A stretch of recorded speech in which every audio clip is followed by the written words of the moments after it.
You have been conditioned to believe that the loudest voice in the room holds the most power. This is the lie that keeps you weak. In the living museum of history, the great architects of power knew a darker truth. The more you speak, the more common you appear, and the less in control you become. Silence is not a void. It is a vacuum.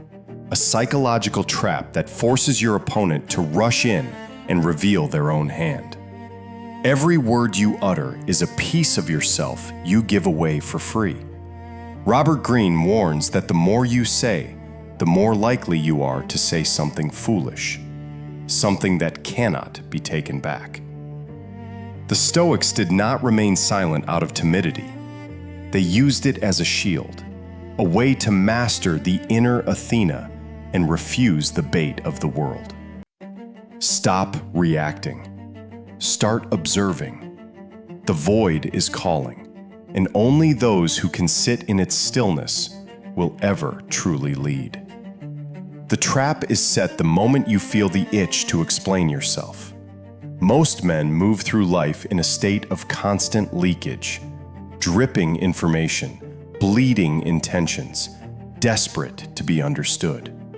You believe that by over-explicating, you are clearing the air. You are not.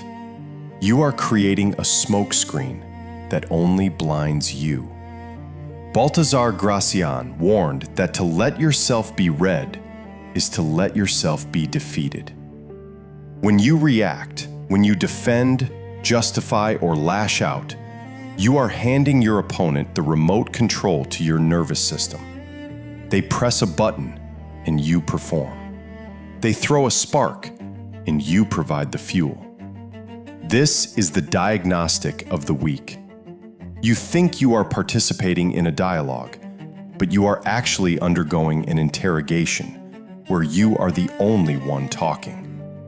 By filling the silence, you provide the very weapons that will be used to dismantle you. You are not standing your ground.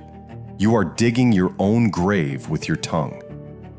Every reaction is a confession of how easily you can be moved.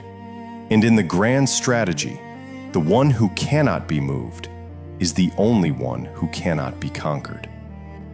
To master others, you must first master the vacuum. Most human interaction is a predictable loop of action and reaction, a tennis match of egos. When you refuse to hit the ball back, you break the geometry of the mind. Robert Greene identifies this as the ultimate smokescreen. By offering no reaction, you create a mirror that reflects the other person's insecurity back at them. Silence is a vacuum, and nature abhors a vacuum. When you stop talking, the other person will feel an agonizing psychological pressure to fill the space. They will babble. They will contradict themselves. They will offer concessions you never asked for, simply to stop the drowning sensation of your stillness. This is the mirror effect in its darkest form. Carl Jung spoke of the shadow, and in your silence, your opponent is forced to confront their own. They see their own nervousness, their own need for validation, their own lack of self-control. You are not just being quiet. You are performing a psychological autopsy in real time. By withdrawing your energy, you become a grand strategist of the invisible. You are no longer a participant in their drama.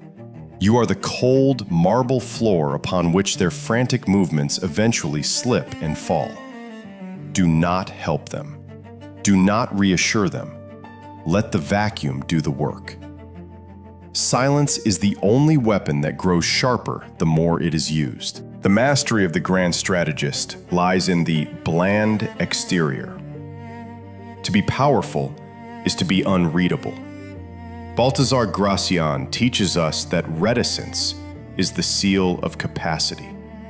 If your face is a map, your enemies will find the way to your heart. If your silence is a fortress, they will break themselves against its walls. To execute this art, you must adopt 3 ruthless protocols. First, give no involuntary signals. The tightening of a jaw, the shifting of eyes, the hurried response. These are the leaks that sink the ship of the self. Second, master the delayed reaction. When a provocation is thrown, wait. Let the air grow cold. Force the world to adapt to your tempo, rather than dancing to its chaotic rhythm. And third, cultivate the enigma. As Robert Greene advises, keep people in a state of stable equilibrium, where they can never predict your next move. By becoming a blank slate, you become a predator of information. You hear what is not said. You see what is hidden in the noise. You are no longer a victim of circumstances. You are the architect of the silence that surrounds them. This is not a lack of action. It is the highest form of action, the dark art of absolute self-possession. The world is a loud, desperate place, hungry for your reaction, starving for your attention. It wants to pull you out of your center and into the fray. Do not go. Your power is not found in the external noise, but in the inner citadel, where no one else is allowed to enter. The need for validation is a shackle.